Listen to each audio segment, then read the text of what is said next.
Yo, what's up, everyone, and welcome to the Locked On 49ers Squad Show. I am your host, Eric Triple E Engel. You may know me as the former producer for the Murph and Mac Morning Show on KMBR. And today, the 49ers just did not have enough in the tank to overcome the Buccaneers, the Tampa Bay Buccaneers, and Baker Mayfield. And man, they would have had a lot more to give if Fred Warner did not suffer a season-ending injury in the very early goings of this one. And that is a devastating blow for an already banged-up 49ers defense. Not the finish that the San Francisco 49ers and 49ers fans wanted, but I think one thing you can hang your hat on with the Kyle Shanahan and now Robert Saleh, once again, coach football team, is the fight. No quit in these San Francisco 49ers, despite the circumstances. Hey, everyone, it's Dwayne Boyd. The thing that was a bright spot for the 49ers today was Eddie Money. He was 4 for 4 on these kicks, and he's a guy that can come through in the clutch. So we can start calling Eddie Mr. Clutch. The Locked On 49ers Squad Show starts now. To all the faithful, it's the 49ers Squad. Everything San Francisco 49ers every week. Covering all the big hits and game-changing plays from Levi's Stadium. The way only the Locked On Podcast Network can. For those faithful to the Bay, the 49ers Squad Show starts now.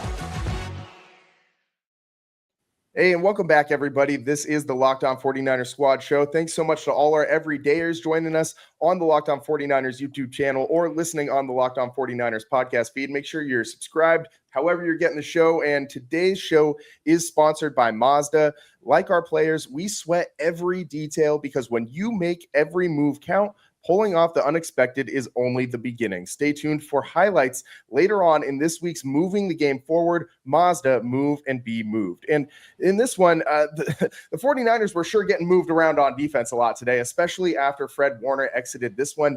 Really early on, the 49ers defense looked up for the challenge against Baker Mayfield and this Tampa Bay Buccaneers offense. Baker and Emeka Egbuka didn't really click today. Egbuka obviously sustained an injury and missed a large chunk of this game, but as soon as Fred went out with that just devastating, heart-wrenching injury to watch, ankles are not supposed to move that way. It was reported after the game that the ankle was dislocated and broken. It will require surgery, and he is done for the season. So now the 49ers are missing Fred Warner and Nick Bosa for the rest of the season. Dwayne, where do they go from here? I mean, let's just leave it broad. What the hell do the 49ers do next on defense, missing their two all-pro players that are the anchors of that defense? Well, it's down to the point where there's no next man up. It's like they're getting thin all the way across the board. And who will be the guy that can step up for Fred? And it showed up today in the run game. When he went out, all they did was pound the ball against us. And he is the guy that makes all the calls too on defense, and you can see they had some problems. That I know on the one long touchdown pass, it was a blitz, and somehow the communications got screwed up, and the guy was running wide open down the sidelines. And it's amazing how one guy can affect the game when he is the guy, and Fred's the guy on defense. We all know that. But now, who can you call on? Nobody on the defensive line you can call on to step it up. And in the secondary, they're all young people. Who's the next person? You got no one. That's the call. You got no one. Yeah. I mean, Tatum Bethune stepped up, and I thought he played okay today. Kyle Shanahan gave him some love in the postgame, filling in wearing the green dot after Fred went down. But the play you're talking about, Dwayne, was that first touchdown to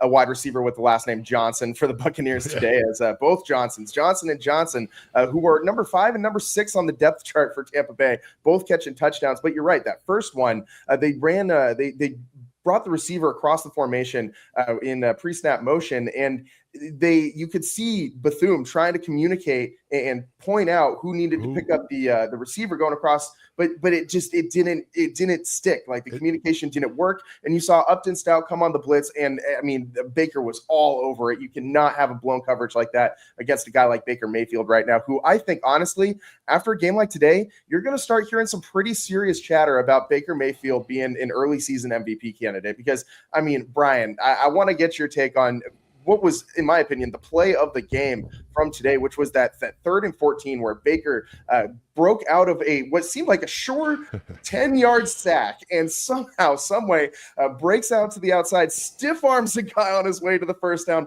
and gets hit right at the marker and stretches and reaches right for that first down. And then right immediately after that, you see another touchdown pass from Baker Mayfield. Really, that was the pivot point in today's game.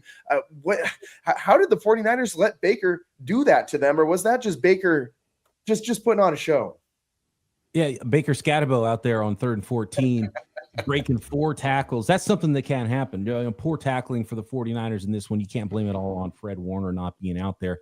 And, I thought Tatum Bethune did a commendable job filling in for all-pro Fred. You're never going to replace Fred Warner. I think Bethune's a good player and a nice reserve middle linebacker to have. And in the duty we've seen with him in the 49ers, he's been solid. Niners going to get a chance probably to see Nick Martin to be elevated and activated on game days now. And he's not, he hasn't been working as the backup middle linebacker, but I wonder if they might shuffle some things around and who knows, and we'll at least be able to get to see a little bit of Nick Martin potentially now the rest of the way. As for that 3rd and 14 play with Baker Mayfield, you got to corral him. You got to bring the quarterback down. And, without Nick Bosa, you see how the 49ers have not been able to pressure quarterback, bring quarterbacks down often enough. Congratulations to Mike Williams on his first career sack in this game, early in the game, but, still a lack of pressure after that. And then when you do get a chance to bring a guy down, they weren't able to do that. And then he goes and breaks another couple of tackles and ends up getting a first down. And then he was smelling himself a little bit too. And you could see the look on his face as he walked back to the huddle, even had a little shoulder bump with Deondor Lenore after that.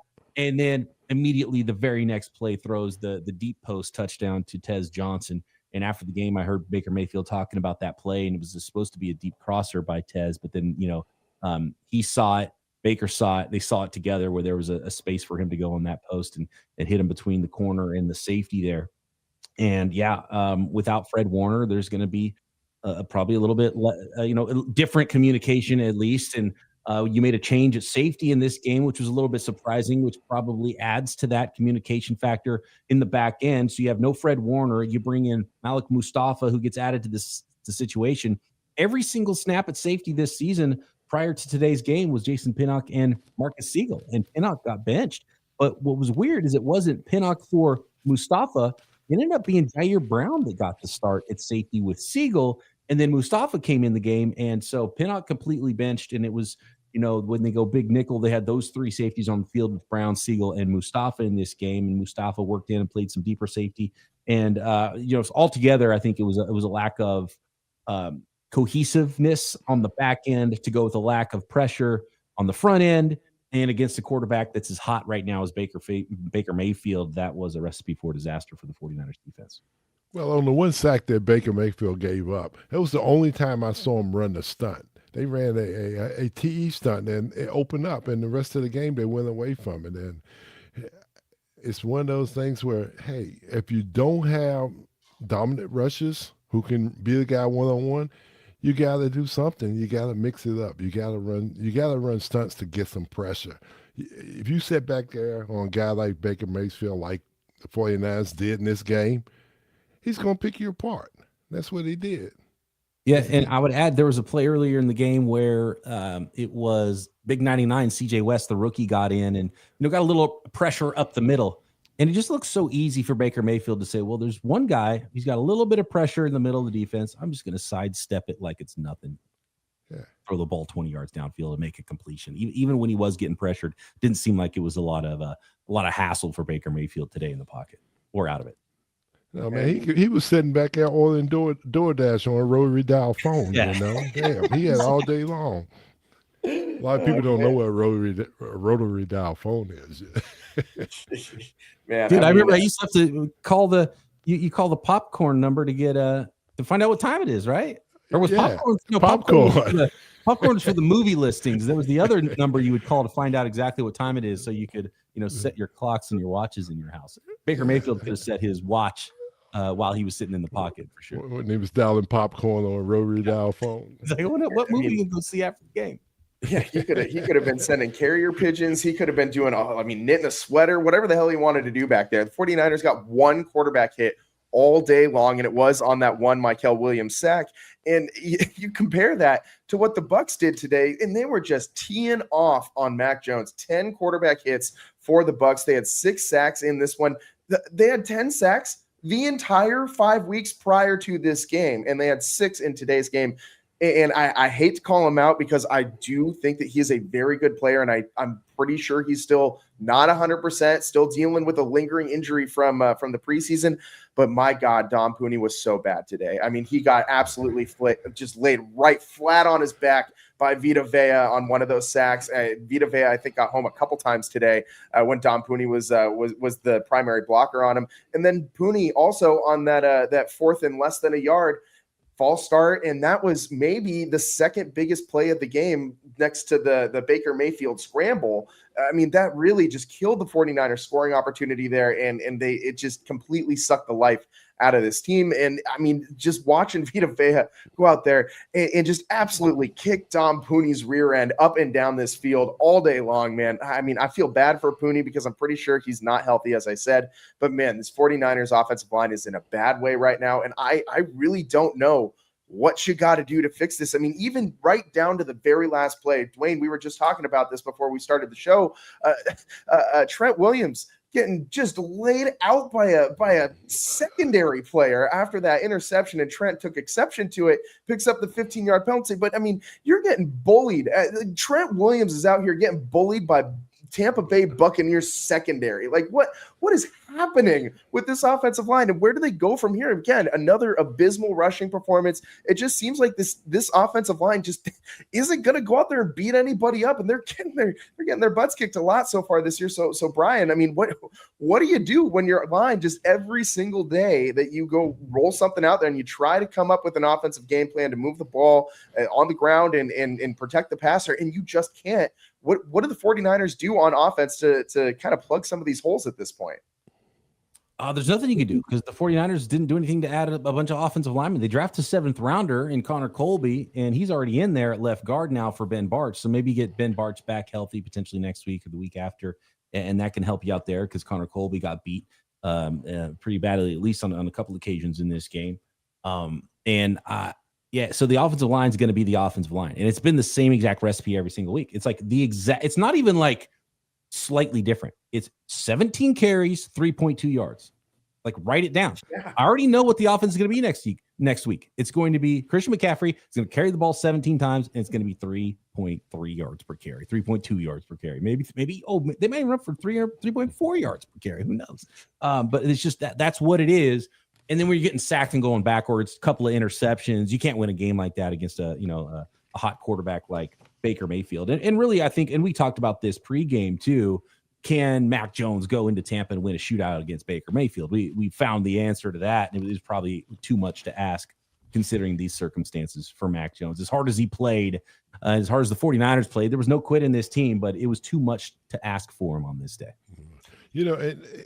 I couldn't believe McCaffrey was the only guy that got touches in the run game. And what's wrong with Brian Robinson? I think he had one ball to win to him. That was on the pass. He caught it. And other than that, yeah, is it that obvious that Kyle thinks that he doesn't have another backup running back or what? Yeah, what's the question on that? Yeah, I mean, that's kind of been Kyle's MO his whole time, is if he's got his number one running back healthy, he's just going to ride him. And that's it. And so he's not going to purposely take Christian McCaffrey off the field. That is a big part of it. And they haven't shown a willingness to try to work in a two-back backfield that's not, Kyle Juszczyk is the second back. And that's the thing I think would at least unlock a few things. And, maybe you need to get Mike McDaniel fired from Miami and get him back in the lab with the 49ers and try to really start working on this wide back offense and what it might look like with Christian McCaffrey and maybe another tailback on the field. To be honest with you, I just don't think there's a lot of juice there with with Brian Robinson. And we've already talked earlier this season, and the same you could say today. I think Christian McCaffrey's good getting in and out of his breaks, and I think he's a really good receiver because he's so smart and he's a good route runner and he's got good hands. But he's not the same guy that we saw in 2023 and earlier in his career as far as long speed from Christian McCaffrey. And I think the Washington Commanders told us what they think about Brian Robinson, because they're like, whatever, we Eckler was hurt, and they're like, we don't care. Brian Robinson will take a 6th or whatever for him, and we'll roll with a rookie and a second-year guy, and so they weren't too worried about losing Brian Robinson. So I just think that's I don't think he's going to be a difference-making player, but I would like to see him worked in a little bit more. And you would think with his size, they would be able to do some things they do with Juszczyk, maybe with Brian Robinson, but then have a guy who's a better carrier of the football and add more of a wrinkle there. But Kyle Shanahan's going to ride his lead back, and he's not going to tell Christian McCaffrey to sit down if he's healthy. I think that's just the way it's going to be. I want to see Jordan James, to be honest with you. Yeah. Clearly Isaac Rendo's out of favor with the 49ers. So I don't know, trade Rendo to the Chargers, who needs a running back, and then maybe elevate Jordan James. And let's see some of the young players. Let's see Nick Martin the rest of the way. Let's see Jordan James the rest of the way, because on paper, this 49ers football team is worse than the team that won 6 games last year. I don't know how much you can expect, and I don't think you can go shopping to fix this team at this point anymore. Now with this Fred Warner injury on top of the Bosa injury, you get George Kittle back, that's going to be helpful. But as far as replacing what they have, there's not much to do on the offensive line. Ben Barch maybe comes back. I think it's going to be a youth movement at linebacker, and you're just going to fill that within. Do they still think they're in it in a way to go get a meaningful pass rusher to replace Nick Bosa?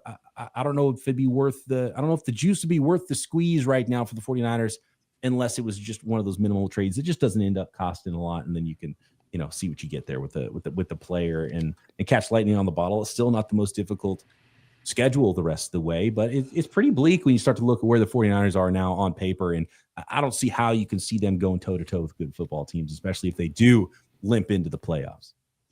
Well, the good news about that part, at least, is that the 49ers don't have a lot of teams on the schedule coming up that I think a lot of people would consider as good in the foreseeable future. You got Atlanta coming up next, who's going to be on a short week. They're going across the country, coming to Levi's. So again, and you hopefully get George Kittle back next week. Maybe you get Ricky Pearsall back too. Who knows about Brock? But at least you might have some more playmakers on offense to get some things rolling. And it looks like the 49ers were really trying to get that underneath passing game going early on. And later on, it just kind of got smothered up there. Those options just weren't really there as much anymore. But that last Mac Jones interception, I want to talk about that real quick before we get to our first break here. But did you guys see Jake Tonjes running, wide open on the other side of the field, and Mac just completely missed him? Forces that interception in there, which was basically the 49ers last gasp of trying to tie this game. And he forced that ball in there. And I know that he had he did not have a clean pocket to deliver that ball, but that just looked like a bad read by Mac Jones. And you kind of see today a little bit why Mac is a backup in this league. You even heard him say it after last week's game when or maybe he said it during this week where he reaffirmed like, hey, there's no quarterback competition here. I am the backup to Brock Purdy. This is his football team. And I think Mac Jones, even though he did throw for 345 and 27 of 39 completions, not a bad day throwing the ball around the yard for Mac Jones, but 0 touchdowns, 2 interceptions, and not very good in the red zone. I think you saw today why Mac Jones is, a backup quarterback in the league today, and not going to be the 49ers starting quarterback of the future. That is very clearly Brock Purdy, the $50 million man that the 49ers have invested their entire future in for all intents and purposes. And hopefully we get Brock back soon. And maybe this kind of a game, maybe that makes Brock get ready a little bit sooner. You guys kind of get what I'm saying? Like Mac had a great couple weeks, and it made you feel a little better about Brock taking another week off, right? And maybe after a week like this, you see Brock Purdy, rushed into action a little bit more. Maybe you see him get a couple limited practices in this weekend and make the start against Atlanta. I think that would be a best case scenario for the 49ers. Obviously, it's just speculation, but that would be that would be awesome to see this team look, I mean, at all what it looked like at the beginning of the year. Like, remember, we've only seen this team really at full strength offensively for like one possession, and they went 90 yards down the field against the Seattle Seahawks in the opening game of this NFL season and scored a touchdown on that drive with a pass to George Kittle. And I'm really looking forward to Kittle being out there next week, which it seems like he's trending in that direction. Hopefully they get George Kittle back, because I mean, we've been saying this over and over and over again, but I really do think George Kittle could be that, that piece that just cracks open the code to the 49ers rushing attack. They did get their first touchdown today of the season on the ground, which was came on a rushing attempt number 149 of the season. So, I mean, you got to at least over that hurdle today. But I mean, again, 3.2 yards per carry for McCaffrey, and just no semblance of an outside run. They were able to get some yardage on that pitch play that they ran to the right side. But other than that, I mean, this team looks like they just cannot run the ball at all right now. George Kittle should help with that. But I don't know. Do you guys think that Kittle is going to be a remedy to this run game? Do you think McCaffrey all of a sudden, gets over 4 yards a carry if Kittle comes back and breaks, maybe like 80 yards rushing on the ground? Like, do you think that's possible, Brian? He won't hurt, that's for sure. I mean, George Kittle, we're seeing how important he is to the offense, both in the run game and the passing game. So the 49ers will be a better football team with George Kittle out there on the field. And, looking at the numbers, it was, I think, 1.5 yards different per carry when George Kittle's on the field versus when he's not on the field. Will it be that big of a difference right away for the 49ers? I don't know, but it should be better. That will certainly be helpful. As far as the Purdy and Mac Jones thing, it's hard to put it all on Mac Jones in this game. He did throw a couple of picks, and I want to hear Dwayne, speak on the schematics of it and what we were talking about a little bit off the air about why maybe he threw those interceptions. And and we see it a lot from Kyle Shanahan quarterbacks. Like Kyle asks a lot of his quarterbacks, and they throw the ball in some tight windows. And I think it was mostly Max seeing something pre-snap that he thought was going to be there that wasn't there anymore. And, and we've seen that from Jimmy G. We've seen it from Brock Purdy. We've seen it from Mac Jones. It used to be, I used to call it the Jimmy G interception. It's like, is he blind and doesn't know there's linebackers that exist in pro football? And then you start to see Purdy throw the same interceptions. Like, wait a second, this is kind of a Kyle Shanahan interception, and it's a lot about what he's asking his quarterbacks to do, and he's asking a lot of them. And this was slightly different than that old Jimmy G sort of an interception, but I think there was some deception here from the Bucs defense, and you got to credit them as well. And when you're being pressured like Mac Jones was, it was just a lot to ask for Mac Jones. So I wouldn't pile all on him, and I don't think you can rush Brock Purdy back, because we already saw what that looked like, and he got hurt even worse. And so you got to get him right. And Brock shouldn't even have played in that Jaguars game. And maybe Brock would have been healthy for this game. And who knows, maybe that would have made a difference for the 49ers. But Dwayne, what did you see out there on those two Mac interceptions? Well, what I saw a Tampa Bay defense showing a single high safety, and all of a sudden they go to a two high safety, and they baited him into it because they got him early on pretty much the same thing. And he was so under pressure that he wanted to get the ball out as quick as he could, and when he got it out, the safety was sitting right there, to take it away from him, and he got baited into both of those. And going back to, I think, if they get Kittle back, I know they ran a screen play with Jake.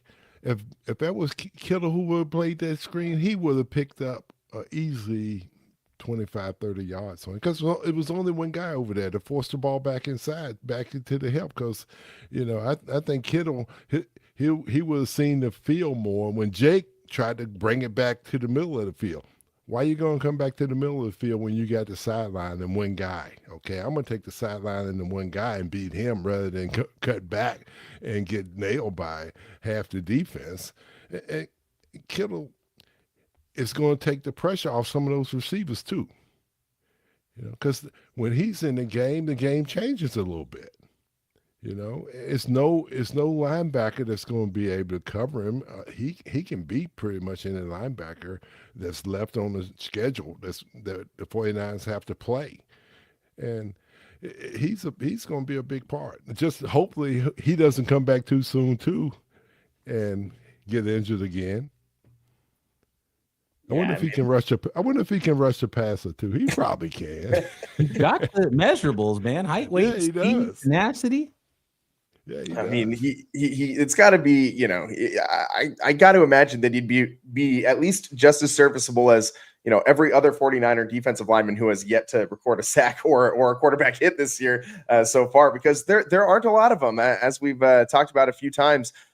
Today, you had Mikael Williams become just the second player not named Nick Bosa to get a sack on an opposing quarterback from this 49ers defensive line. So very frustrating result for the 49ers. It just a brutal loss, ultimately. The biggest news, obviously, from today is losing Fred Warner and the impact that that's going to have on this team for the rest of the season. And as we kind of alluded to earlier, kind of takes away your ability to really go out and pursue that trade for a pass rusher, because unless that pass rusher is coming with a Fred Warner, I don't think it's really going to do the 49ers a whole lot of good to go out and mortgage draft capital and all that for a guy who can pressure the quarterback right now, despite not having, you know, the rest of that defense intact. You should have sent, if you're going to bench Jason Pinnock, you should have sent him to Baltimore for Jason Owe, or formerly known as Jason Owe.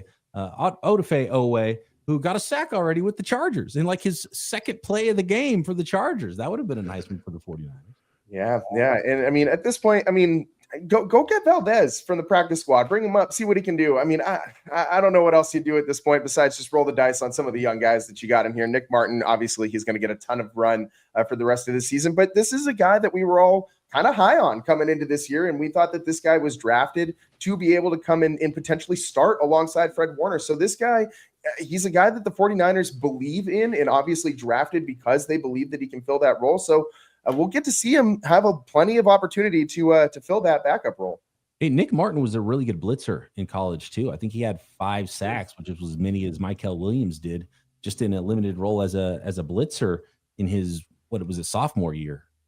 In his second to last year when he wasn't hurt. He had that season. He had 100 tackles. He had 5 sacks. He was a really good blitzer. He's got speed. So, you know, do what you can to get some pressure if you are Robert Saleh. And we're probably going to see Nick Martin activated next week. You know, Sure, I think they're moving Bryce Huff around a little bit in the game too, and he got a little bit of pressure. And like I don't know how much you can depend on him being behind the line of scrimmage on passing down, but you can put him back there and do some things with him, run some picks on the guard, run some picks on the center, and just let him come free. You know, let him bounce around. But they got to do something, because they can't just sit back there and all like we said earlier, and let the quarterback dictate to them how deep you want to throw the ball. Yeah, I mean, this 49ers team going forward, despite the record, which doesn't look bad still. I mean, 4-2 is not a horrible record through 6 games. But I mean, you read the tea leaves going into the future, which, you know, are a little less hard to read, it seems, right now than at other times. And I think all you really need to know is no Fred Warner, no Nick Bosa means life is going to be very, very, very hard for this 49ers defense, and it puts that much pressure back on the 49ers offense to play ball control, run the ball more efficiently, and control the game from the offensive side of things. So let's take a quick break here, and on the other side, let's talk about maybe how the 49ers can do that going forward and how they kind of failed to do that today, coming up next here on the Locked On 49ers Squad Show.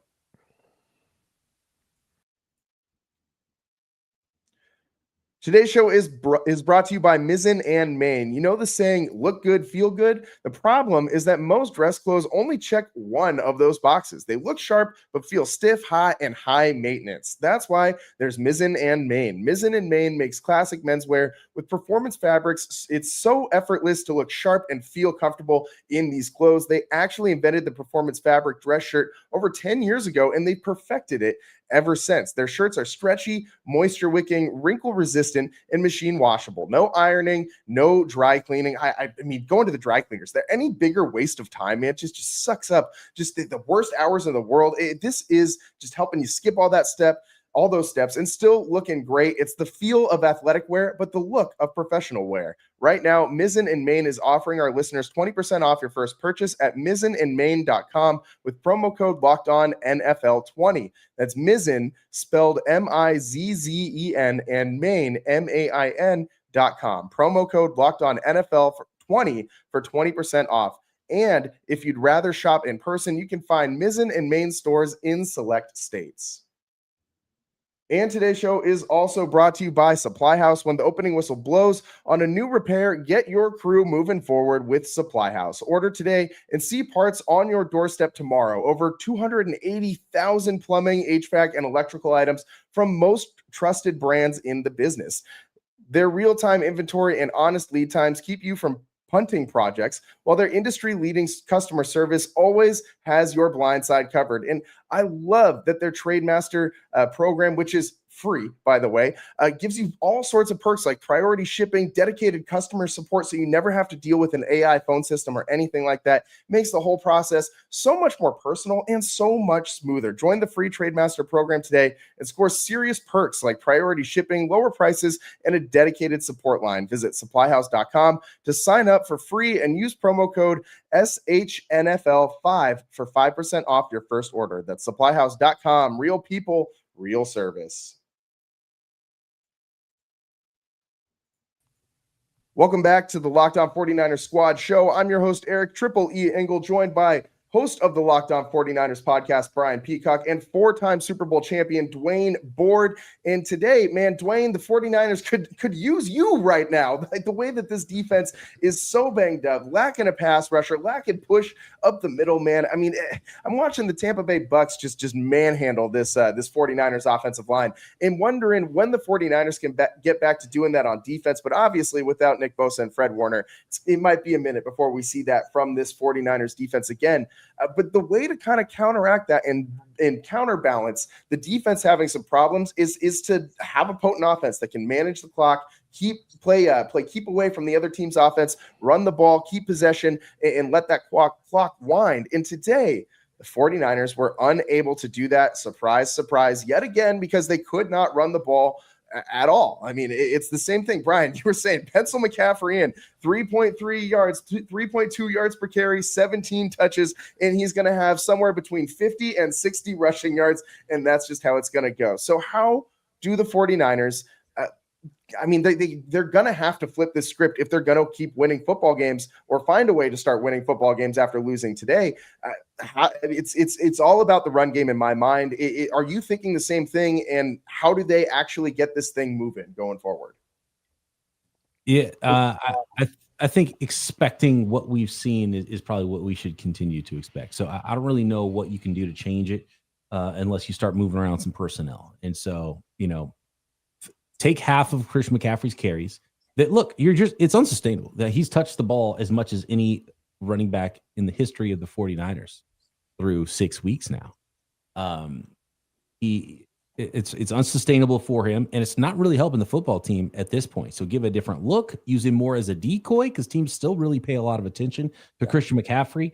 I want to see another tailback on the field with McCaffrey, whether it's Brian Robinson. I want to see the rookie activated. So I want to see a couple of the 49ers rookies activated next week, and Nick Martin and Jordan James. I want to see if he gives you a little bit of juice. If you really don't want to give the football to, Isaac Guerendo, that is. And who knows, maybe get a draft pick for Guerendo in the process. Maybe use that draft pick that you get for Guerendo from the Chargers and flip that to another team for a pass rusher and give you a little bit of a pass rush there, because the 49ers are going to get healthier. And at some point you can look ahead and squint into November and be like, you know what? There still might be a team that's got 100% George Kittle and 100% Brock Purdy and maybe even 100% Brandon Ayuk.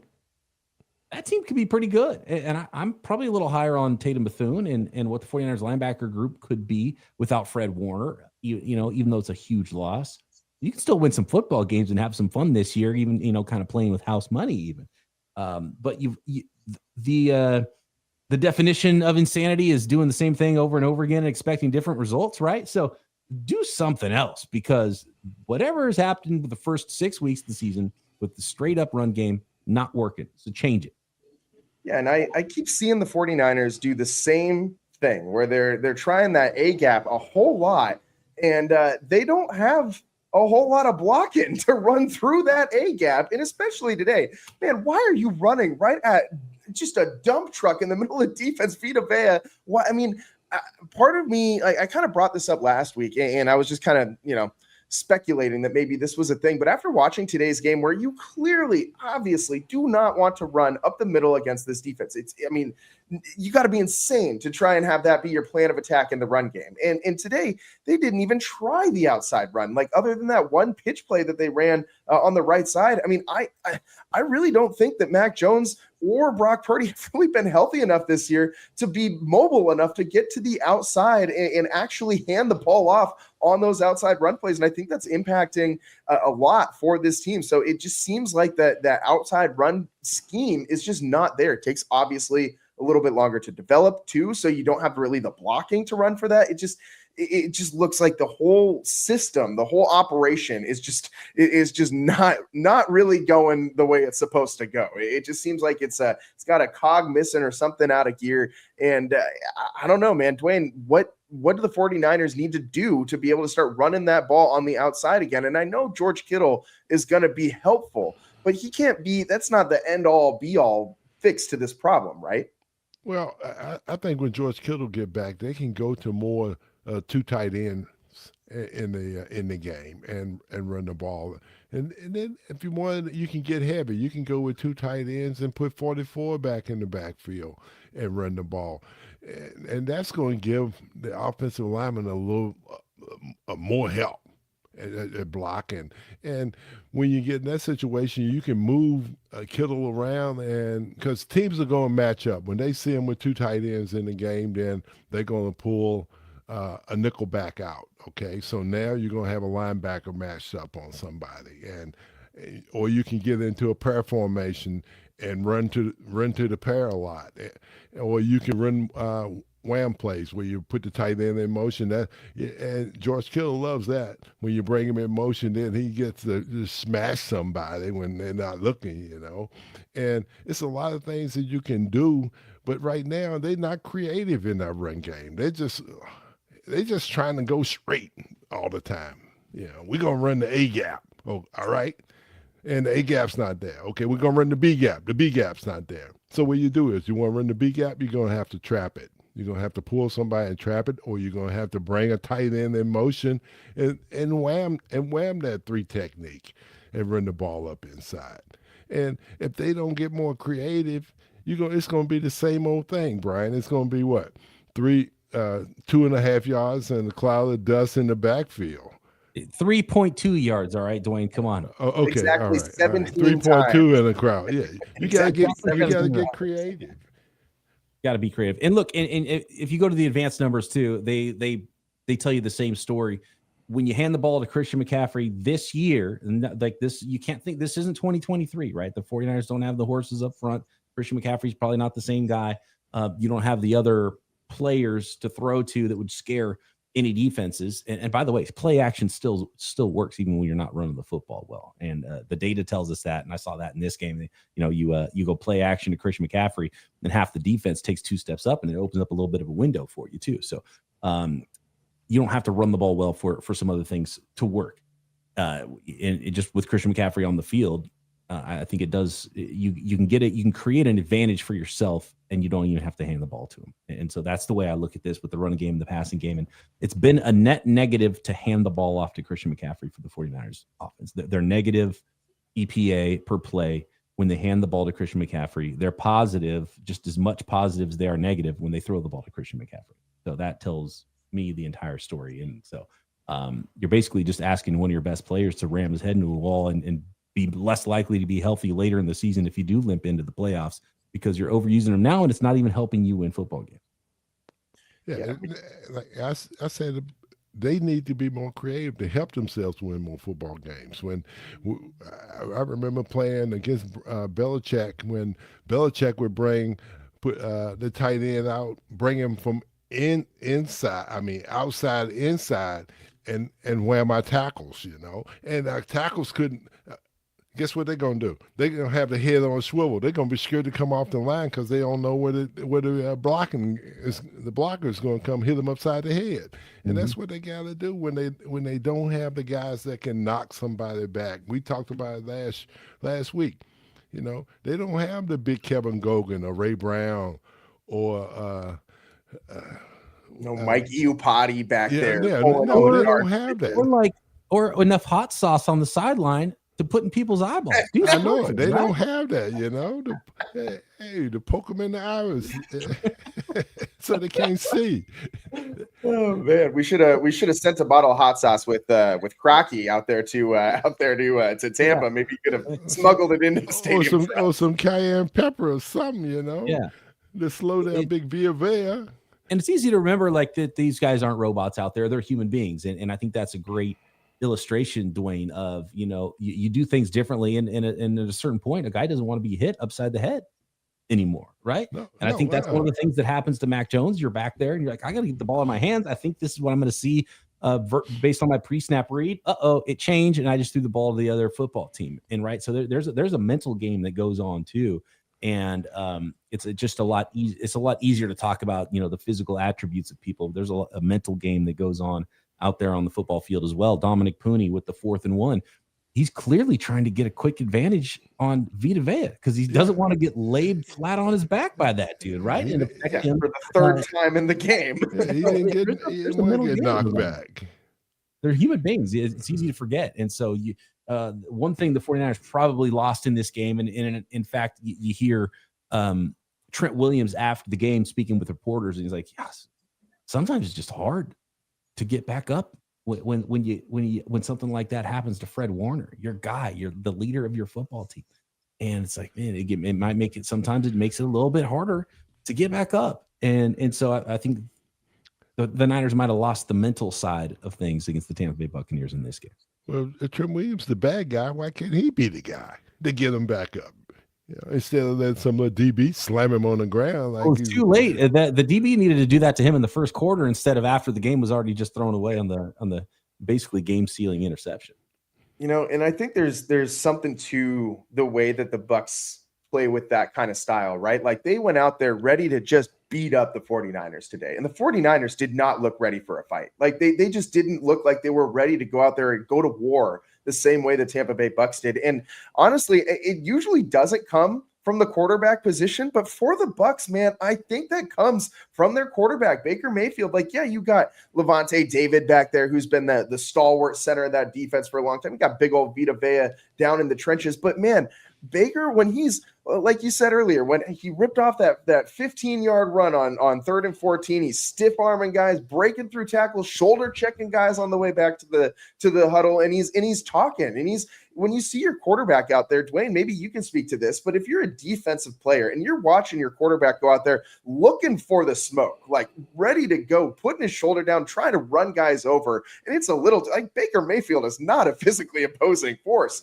out there on the football field. So I'd have to imagine that when you are a defensive player who prides yourself on your toughness, your ability to go out there and hit somebody, and you see your quarterback out there running around doing the same kinds of things, running with that same kind of attitude, looking to lay the lumber on a defender while he's out there running the ball around for the offense. I mean, that's got to give you, just so much confidence and fight as a defensive player to go out there and just knock that other team right on their ass, right? Oh, yeah. When you see something like that happening, that's what he's doing is he's throwing salt on the wound. You know, you wounded right now, and Baker's out there salting the wound down. And when you get a shot at him, I'm going to take him out. You know, it's only one way to do it. Baker, sorry, buddy, you got to go to the tent. Ronnie Lott somewhere saying, take the 15. Yeah, hey, somebody got to do it. If you're going to get fined, take up a collection to pay it. All these guys can pay the fines anyway. Who got fined? Somebody got fined for $43,000 for a hit butt last week. And that's a normal thing in the game. You get them up, you give them a little head tap and say, hey, I'm coming back at you. I would do that to Baker Mayfield and tell him, hey, I'll be right back at you again. You're not going to play this crap on me. You're not at Oklahoma no more, buddy. Yeah, and that's what it looked like to me out there. Like I saw Oklahoma Sooner Baker Mayfield running around out there, making off schedule plays, just being a gambler with that football down the field, and really, I mean, make it showing Tez Johnson and Cameron Johnson what it means to catch their first touchdown in the NFL, because this guy was just carving up the 49ers defense. Baker the Butcher today out there, man, just absolutely cleaving chunks of yardage off from this 49ers defense. And he did it without Emeka Egbuka, and I think we kind of have undersold how impressive that really is. But this guy is missing. I mean, he's missing Mike Evans. He's missing Emeka Egbuka. He's missing Chris Godwin. He's running around out here throwing touchdowns to seventh-round Tez Johnson, who I think a lot of people didn't even think was a big enough guy to play in the NFL, because he's a pretty small wide receiver out there. But I mean, I am so thoroughly impressed by what I saw from Baker Mayfield today. Like, yeah, the 49ers defense is banged up and they had a hard time with those, young secondary players trying to lock up on these receivers, but it's not like you had Mike Evans out there. It's not like you had these wily vets who were just kind of playing with those young 49ers secondary guys. You had also a lot of really young receivers on the Bucs, and Baker Mayfield back there just delivering the mail nonstop.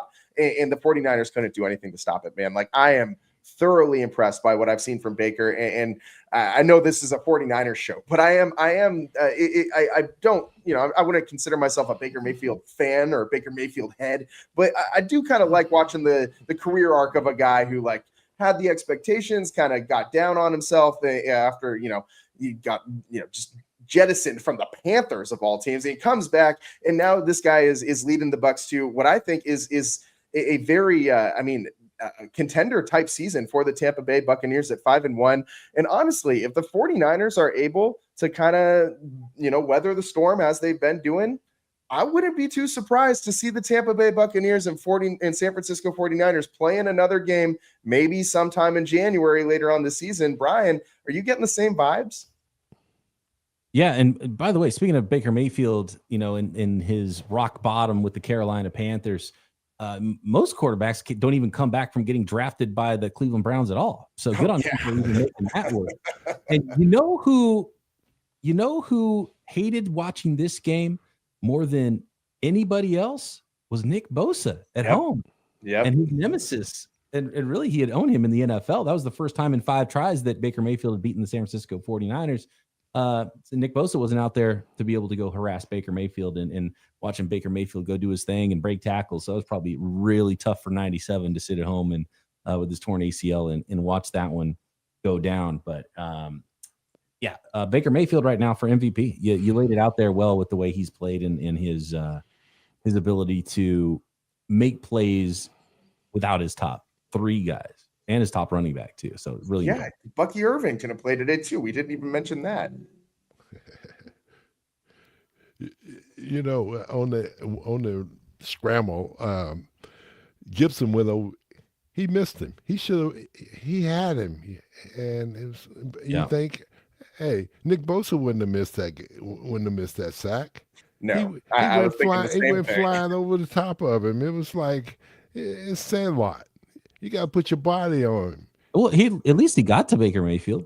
Yeah, he got to him, but nobody else can. The outcome wasn't very good, but he got to him. Travis Gibson has the best chance at giving the 49ers a little pass rush of the in-house guys. But, if they think they're going to go anywhere this year and they want to give it a shot, they got to go shopping a little bit. But I have to imagine the loss of Fred Warner makes John Lynch a lot less aggressive on that. I would imagine that makes it entirely impossible at this point in time to go. I agree with that. You do the 6th and 7th round pick swap. Just because you got to give it a try. You're 4-2. You still got to give it a shot. But you're not going to go do the Trey Hendrickson thing. Probably. Nope. No. Doesn't make sense. No.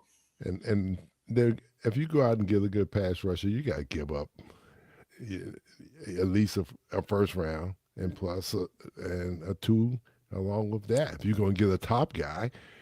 Right. The one thing I think I could see the 49ers do, and I know they drafted a lot of young defensive tackles, but with what they're paying, you have a first round end in Mykel Williams and you have Nick Bosa. So long term, even if they found a guy they liked, you wouldn't even think they would keep a player long term that they would have to pay at all at defensive end. But could you make a deal for a defensive tackle that's not only going to help you out this year, but is a plan toward the future, a player that you're going to keep around and build around as an interior rusher to go with the bigger bodies that you drafted at defensive tackle? Maybe that's a route to potentially go for a bigger name guy, like if you want to talk about, Jeffrey Simmons or whoever.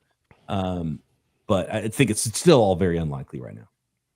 Yeah, but one thing you can think about too is you can put Williams down the inside and make him a 3 technique, all right? And then you have Nick Bosa plus another rusher, another good rusher that you have 2 bookends. It makes it a lot better.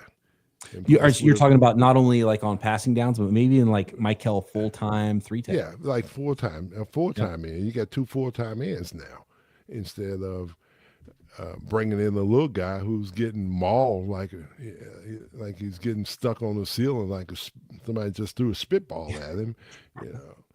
And, that kind of reminds me of just in general, like talking about Michael Williams and what he could do in that role. Do you guys remember how the New York Giants used Justin Tuck when he was a young player and he was moving inside and outside and wreaking havoc? I mean, I see a lot of similarities in what the 49ers could do if they were to go pursue another bookend to go alongside Nick Bosa. I mean, that would be obviously a next year situation, but that would be, I think, a pretty formidable front. We obviously saw the New York Giants go and beat what could have been regarded as the greatest football team of all time if they had just won that football game, the previously undefeated New England Patriots. And shout out David Tyree's helmet catch and all that. But I mean, that New York Giants defensive line was, with that same exact kind of formula, absolutely formidable and rode that defensive line all the way to a Super Bowl. So it's not a bad strategy, I don't think, to invest in that defensive line. But again, as we've kind of pointed out a few times, I think it's incredibly unrealistic for the 49ers to be able to do that, just given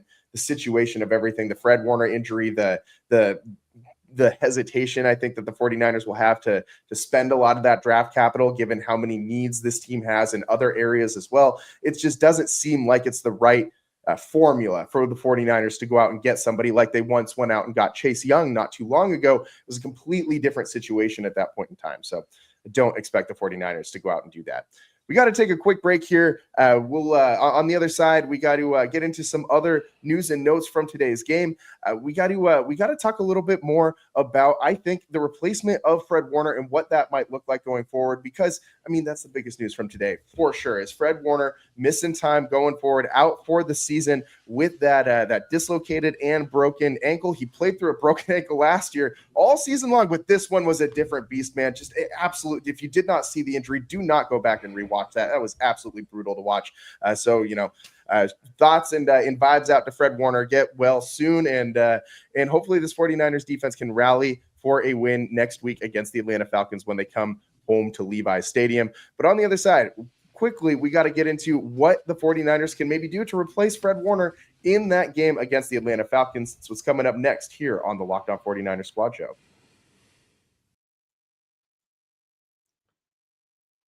This episode is brought to you by Mazda, moving the game forward for those who believe it's not just about playing the game, it's about redefining it.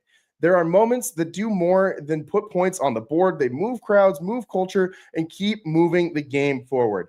And this week's moment that moved the game forward was immediately following that Fred Warner injury. The 49ers could have laid down and died in this game after that, and nobody would have blamed them. The way that this team has had to weather the storm of injuries constantly all season long, I think it would have been almost expected for the 49ers to have a little bit of a letdown without Fred on that in the middle of that defense. But the 49ers kept pushing and were really in this game up until the very end. Mac Jones even responds with a nice drive to kick a field goal before the end of the half after a Baker Mayfield touchdown when it seemed like things were starting to pile on the 49ers. So shout out the 49ers as a whole for keeping moving forward, even without All-Pro Fred. And when you follow what moves you, the unexpected is only the beginning. And just like there's more to every highlight, there's more to every Mazda vehicle. Mazda, move and be moved.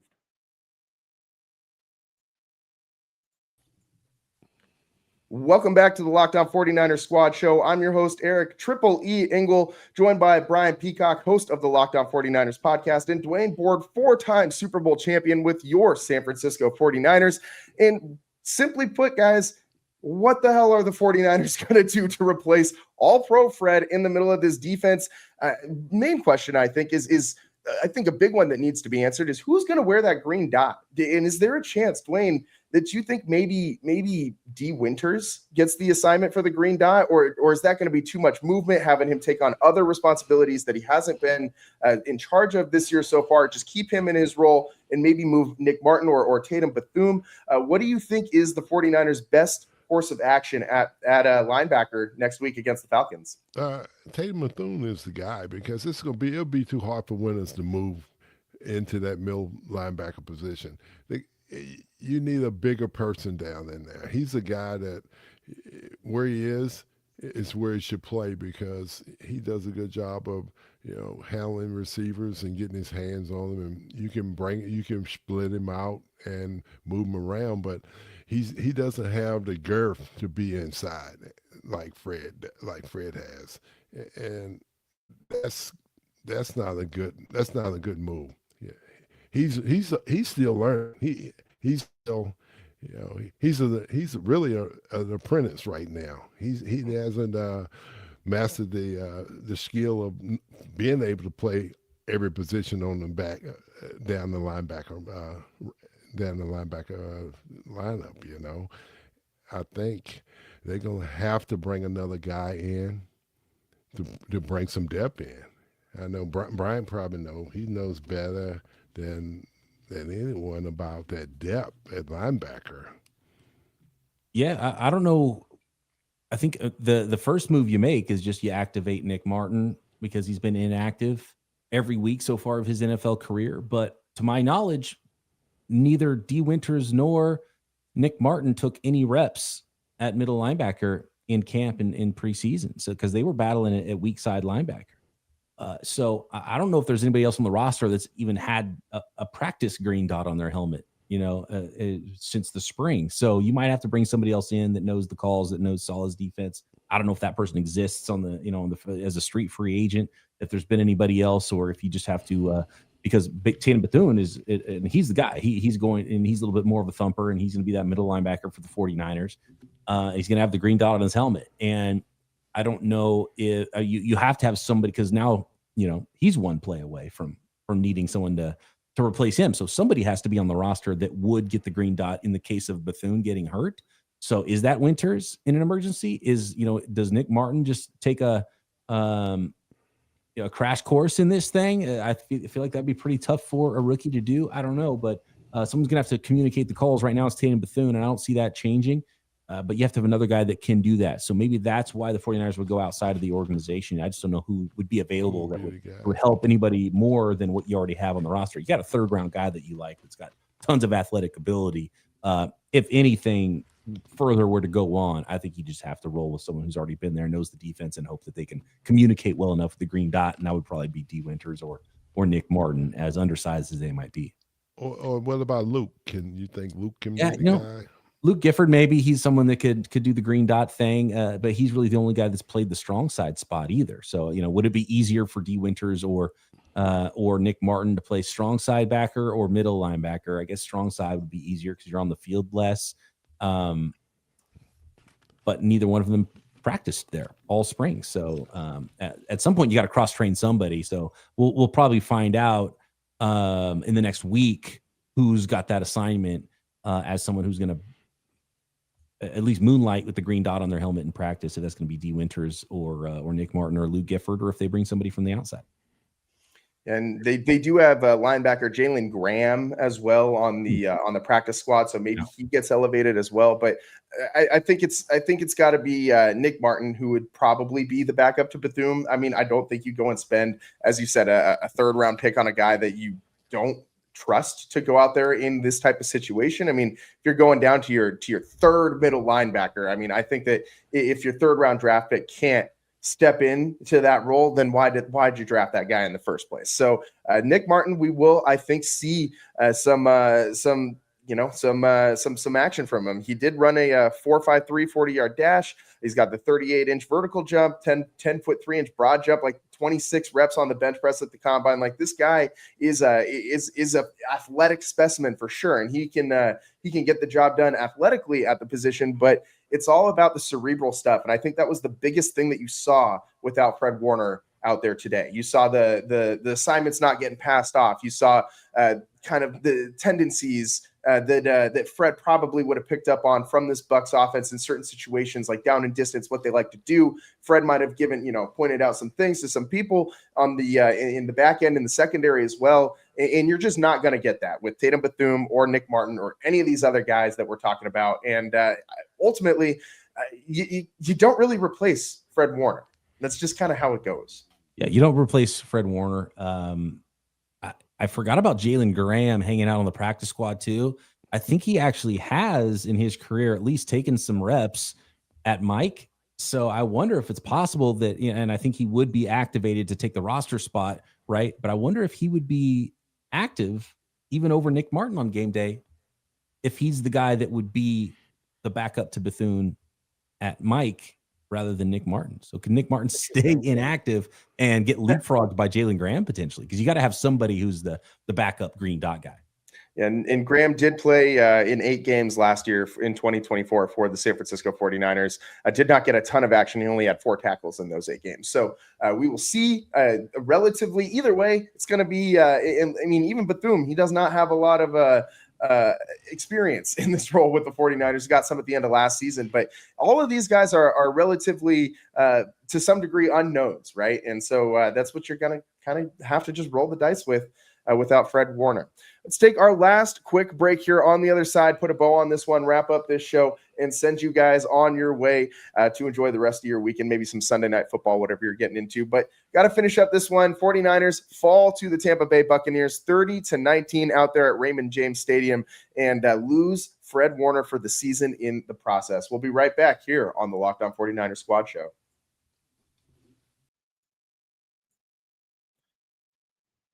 Today's show is sponsored by FanDuel. The NFL season is here, and FanDuel has an offer you don't want to miss. Right now, new customers can bet just $5 and get $300 in bonus bets back if you win. That's right. Pick a bet, put down $5, and if it hits, you'll unlock $300 in bonus bets to use across the app. And I'll tell you what, if you guys were listening to me last week when I told you, if you want those free $300, you'll take your $5 and you'll bet the over on the San Francisco 49ers versus the Tampa Bay Bucs, 47.5. And that was a lock. That one hit for sure. And we'll be back at it with another pick on Wednesday's show to set you guys up for this coming weekend. So don't miss that one. We'll get you a FanDuel pick when we get back on Wednesday's show. So what are you waiting for? Visit FanDuel.com to download the free FanDuel app today and get started.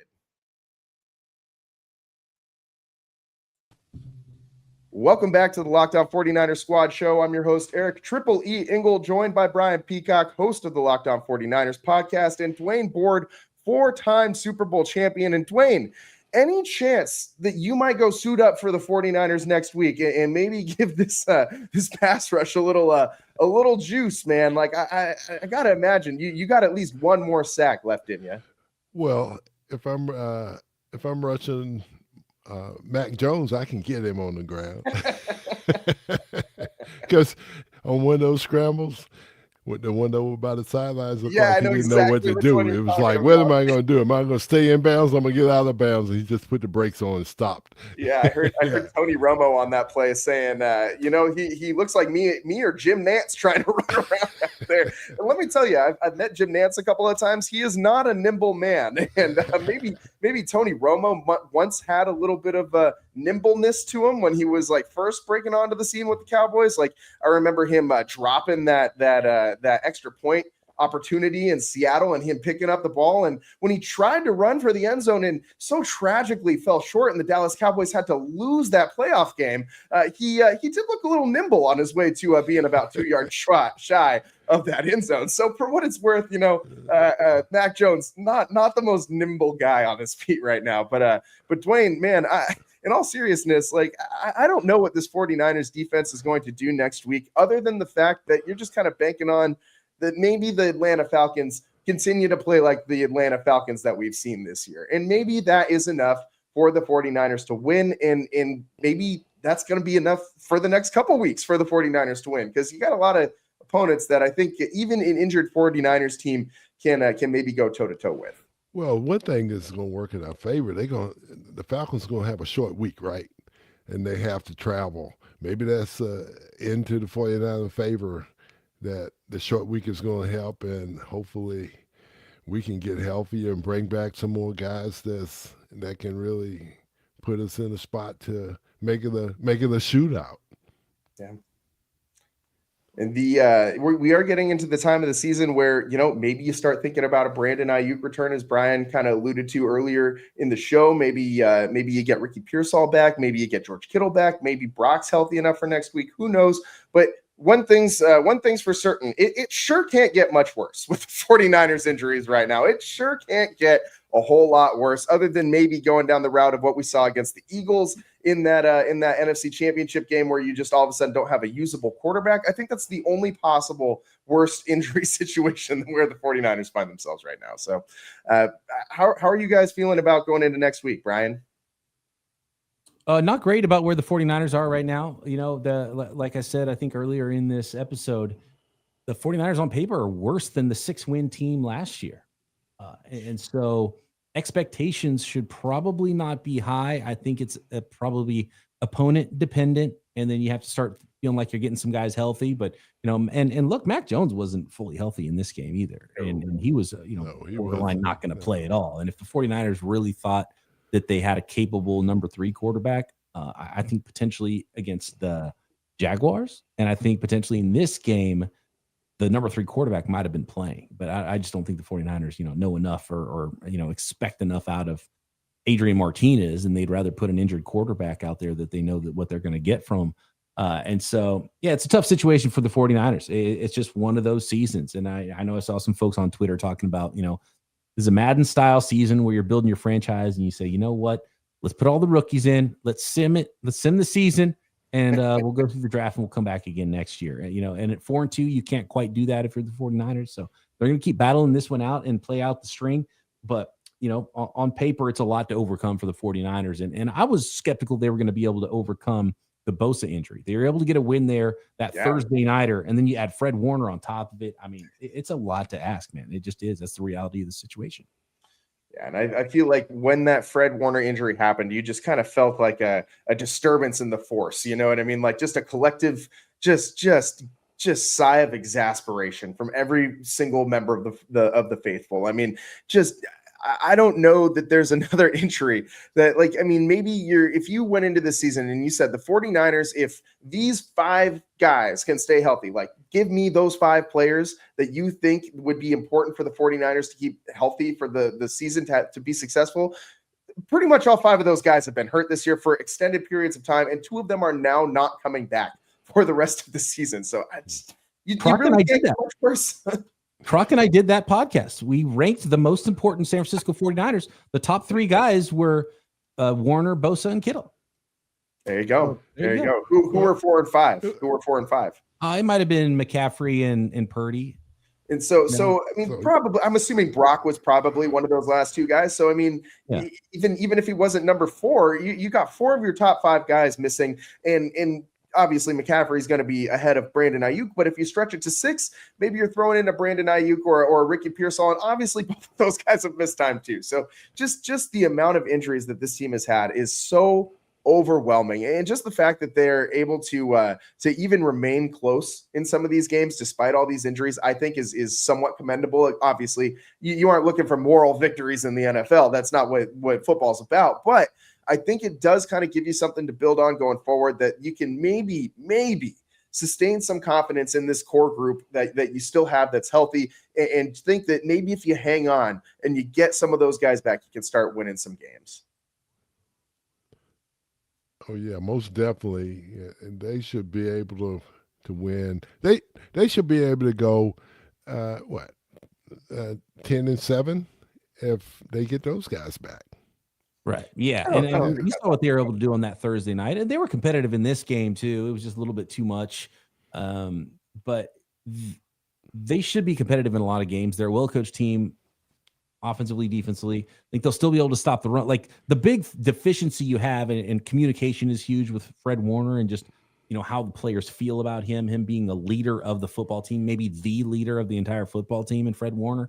But as far as just like coming downhill and tackling people, Tatum Bethune's pretty good at that. The coverage part of it is where it's really hard to replicate what Fred Warner can do as an all-around player. So that's going to be difficult. But I think the 49ers will still be able to rush or to stop the run enough to give them third down opportunities. Can they get after quarterbacks in those third down opportunities is the bigger question probably going forward. And so, yeah, that's it's a difficult task. The 49ers can still win some games. They've proven they already can, despite all the injuries. And it's funny, though, because, last week, the week before that, you're talking about this team, and it's like, oh, well, they're going to get this player back. They're going to get this player back. And you're not factoring in losing another guy. So, I mean, look, and not just Christian McCaffrey, those are the most likely guys to be hurt coming into the year. And they're the ones that haven't gotten hurt yet. And they've been banged up a little bit. But you're not out of the woods for losing more guys. This is the NFL. This is NFL football. Guys are going to get hurt.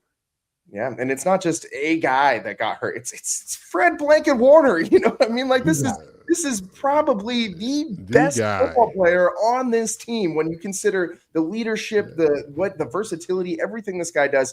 Without him, you are missing the best middle linebacker in all of the NFL. Not just maybe your best defensive player on your team, but like a guy that covers up so many other holes that this 49ers defense has, and you just cannot replace him with one guy. Yeah, so psychologically losing your leader, I think that's the bigger impact of Fred Warner. And you could feel it on the field. I didn't even see what happened to Fred Warner. I didn't know he was hurt. I saw the reaction of the other players that told me something was up. And the first guy I saw was CJ West, and he put his hands on his helmet, distraught. And I said, oh, no, what happened? And they're like, a player's down on the field. It's like, okay, what team? It's a 49ers player. And I look, all 54, and the reaction guys are starting to kneel down. It's like, oh, no, it's that. Even the Bucs players. Yeah. Even the Bucs players. Mm-hmm. I mean, just brutal. Just an absolutely brutal scene out there. And with everything else they've dealt with, and I talked about in the open how the 49ers still, there's no quit in this team, and they played hard and they fought. And I've been impressed with Mac Jones even in his worst game. He was still, I think, impressive in some ways, as was certain players on the team. There's no quit in this team, but at a certain point, do they start to feel like, this is not the year? And if you start to believe it yourself, and then that's really going to play itself out on the field too. Yeah, this one definitely did not go the way that 49ers fans wanted it to go. Not only do they lose 30-19 to the Tampa Bay Buccaneers, but the bigger loss, obviously, losing Fred Warner for the rest of the season with that ankle injury. It's going to be tough sledding, but they will get back at it next week against the Atlanta Falcons, and they'll have a chance to win that game. The Falcons are not world beaters. They're not going to come in here and just dominate the 49ers wire to wire. So they will have a chance, but you got to do some things better. You got to run the ball, and you got to cross your fingers and just hope that you just don't get more injured throughout the week leading into that game, and that the guys that you think are going to be there are actually there. And two, maybe after that point, you can start to maybe hope some guys come back. So we'll see what the 49ers do against the Atlanta Falcons in week 7. But for week 6, a 30-19 loss to the Tampa Bay Buccaneers, and the 49ers sit at 4-2 after the first 6 games of the season, their first loss away from Levi's Stadium this year, but they will return back home to Santa Clara and take on the Falcons next week. So hopefully they get back in the win column. As for us here on the Locked On 49ers Squad Show, that's all the time we got for you guys today. A little extra minutes on the Squad Show for you guys today, but a lot to talk about. So just want to say thanks, everybody, all our everydayers, everyone tuning in, and thank you, obviously, to Brian and Dwayne. Shout out you guys for jumping in today. Brian on short notice coming in and saving the day for the Squad Show. So appreciate you guys. The Tatum Bethune of the squad. The Tatum Bethune of the squad. Let's go. And on that note, we'll wrap up the show for today. Thanks so much for tuning in, everyone. We'll see you next time. Peace.